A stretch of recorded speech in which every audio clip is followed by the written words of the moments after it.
Hi friends. ఇప్పుడు మనం మాట్లాడుకోబోయే విషయం ఏందంటే ఏఐని యూజ్ చేసుకొని ఒక వీడియో జనరేట్ చేస్తుంటాం కదా ఎగ్జాక్ట్‌గా. సో, దాని బేస్‌న ఇప్పుడు నేను ఎందుకొచ్చానంటే కం మీకేందంటే ఒక విషయం చెప్పాలా. రీసెంట్‌గా మా ఫ్రెండ్‌ది మా కొలీగ్‌ది ఏఐ ఛానెల్ రన్ చేస్తున్నాడు. ఏఐ వీడియోస్, కార్టూన్ వీడియోస్ ఇట్లా ఏందంటే షార్ట్స్, లాంగ్ వీడియోస్ ఇట్లా అప్‌లోడ్ చేస్తున్నాడు. సో, ఆ వీడియో మానిటైజేషన్ అయితే అయిపోయింది. మానిటైజేషన్ అయిపోయిన తర్వాత 1 మంత్ తర్వాత ఏం జరిగిందంటే ఆహ్, అత ఏం జరిగిందంటే ఎగ్జాక్ట్‌గా అథెంటిక్ కంటెంట్ అని జనరేట్ అయింది. ఒకటి వచ్చేసి అథెంటిక్ కంటెంట్ అనేది జనరేట్ అయింది. రెండొచ్చేసి రీయూజ్డ్ కంటెంట్ అని వచ్చింది. అది అయి 2 ఎందుకొచ్చాయంటే యాక్చువల్‌గా మొత్తం ఓన్ వాయిస్ అతనిదే, ఇది బ్యాక్‌గ్రౌండ్ మ్యూజిక్ అతనిదే, మొత్తం అతనిదే.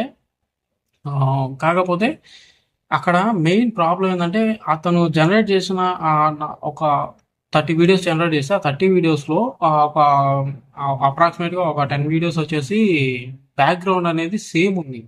ఏ ఏదైతే ఏ వీడియోస్ జనరేట్ చేశాడో ఆ ఏఐ వీడియోస్‌లో బ్యాక్‌గ్రౌండ్ అనేది సేమ్ ఉంది. సో, ఈ నార్మల్‌గా ఏందంటే ఆహ్, కార్టూన్స్‌ని వాటిని వీటిని మార్చాడు కానీ బ్యాక్‌గ్రౌండ్ అయితే మార్చలా. సో, అది మాస్ కంటెంట్ కింద యూట్యూబ్ ఆల్గారిథం అనేది తీసుకుంది.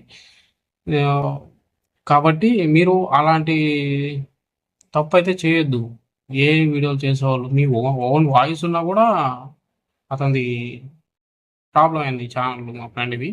సో, కాబట్టి మీరేం చేస్తారంటే కంపల్సరీగా వీడియో బ్యాక్‌గ్రౌండ్ గానీ, వీడియో వాయిస్ గానీ, వీడియో మ్యూజిక్ గానీ సరేనా? ప్రతీదీ గూడా ఎగ్జాక్ట్‌గా మీరు చూసుకొని అప్‌లోడ్ చేసుకోండి. ఒకే బ్యాక్‌గ్రౌండ్ ఉన్నా గూడా ప్రాబ్లమ్ అవుతుంది ఏఐ వీడియోస్‌కి మాత్రం. సో, కాబట్టి ఈ ఇన్ఫర్మేషన్ మీకు వర్త్ అనిపిస్తే ఒక లైక్ చేసి సపోర్ట్ చేయండి. So, thank you.